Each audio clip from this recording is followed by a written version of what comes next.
feel like this is the end of the Warriors as we know them? Yes, it has to be. Major props and an incredible level of gratitude needs to be given to them for what they've meant to the game of basketball. Steph Curry is still a superstar, make no mistake about it.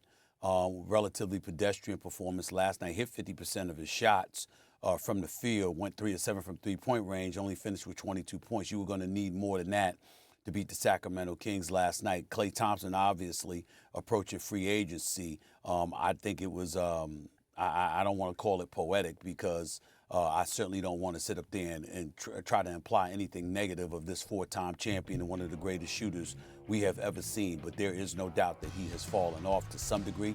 I still think a boatload of teams in the NBA could use his services. He ain't going anywhere. He's not going to retire. But is he what he used to be? The answer to that question is no. When you look at the Golden State Warriors, we have to think from an overview perspective, Wendy and Doggy. This is the third time in 5 years they've missed the playoffs. The third time in 5 years.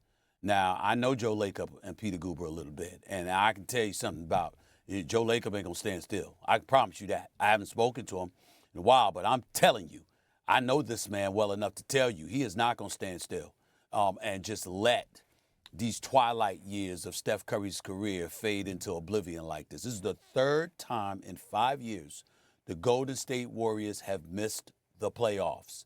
I understand they got a championship recently, but it's still 3 times in 5 years you've missed the playoffs. And by the way, against the top 6 teams this year, their record is 4-19, if I remember correctly. 4-19. That's unacceptable. That's unacceptable. And so sometimes in life, listen, business will be the first to tell us you got to see the forest from the trees. You got to read the tea leaves. You got to see what's coming down the pike.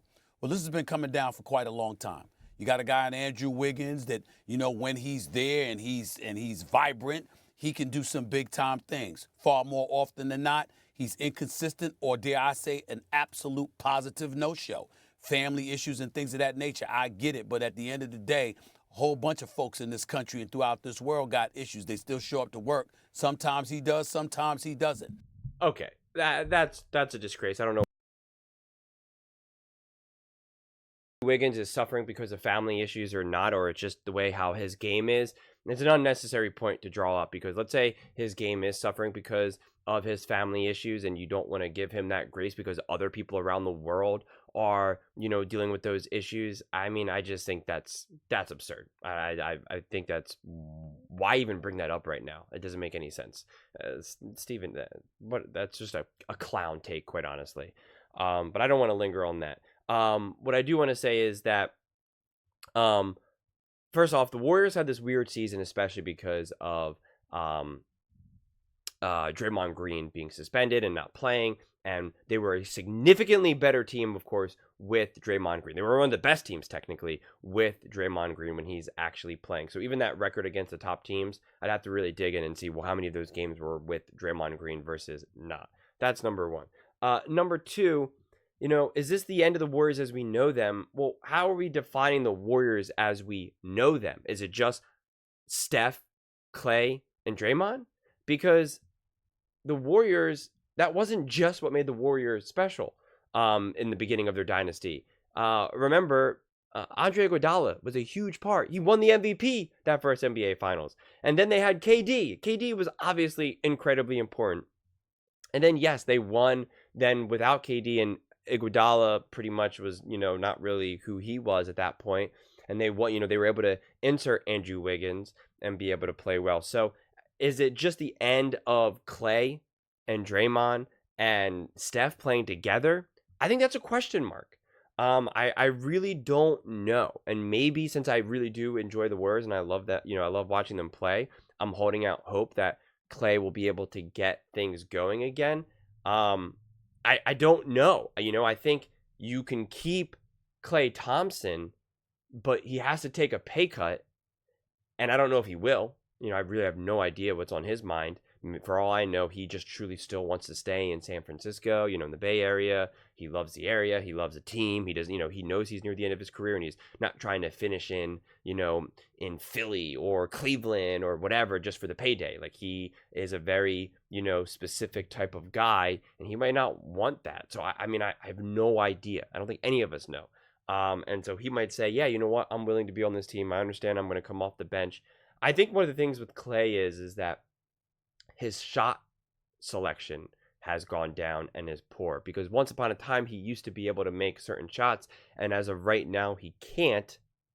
And so if he shot the ball, if he had the shot selection of a more role player, where when you're open, in the corner, and that's the shot that you shoot, but if you don't have that shot, then you pass it back up, right? You're not seeing these role players of the 4th or 5th, or even like the 6th or 7th man taking the shots that Klay is taking. He's taking those shots like he is still the number 1 or number 2 option in any given moment.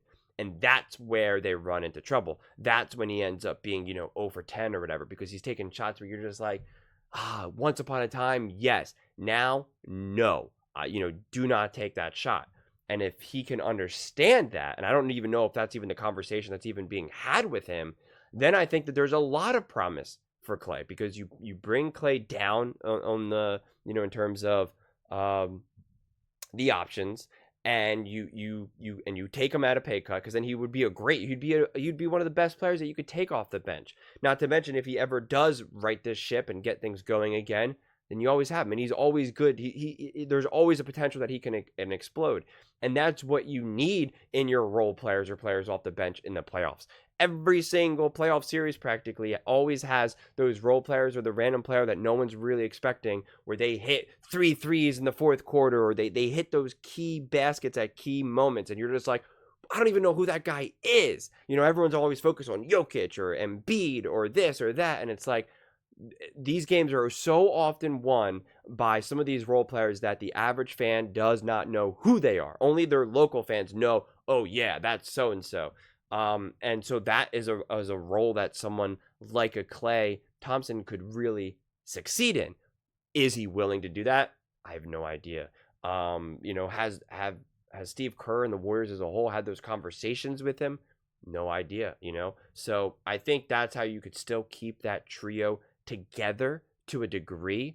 And it's kind of similar to what they did with Andre Iguodala, where Andre Iguodala stuck around, but was no longer like a true foundational piece for that championship run, for the future championship runs. And yet he was a tremendous piece in those first couple years of their dynasty. And so I think there is potential for Klay to have that role. I just, I think it all depends ultimately on what Klay wants. And then that leaves them open to make some of these other deals of like, well, what are they going to deal? Are they going to deal Kuminga? Are they going to try to, there's some talks about trying to get Paul George or even LeBron. Again, I'm not even going to try to guess and speculate how they're going to rebuild their team, but they need to get both younger and more mature at the same time. And they need to get bigger and stronger. So it's not like an easy task here, but I'm under the impression Steph wants to stay. He obviously still wants to win. And I think what the Warriors need to do is set Steph up like the Lakers did with LeBron.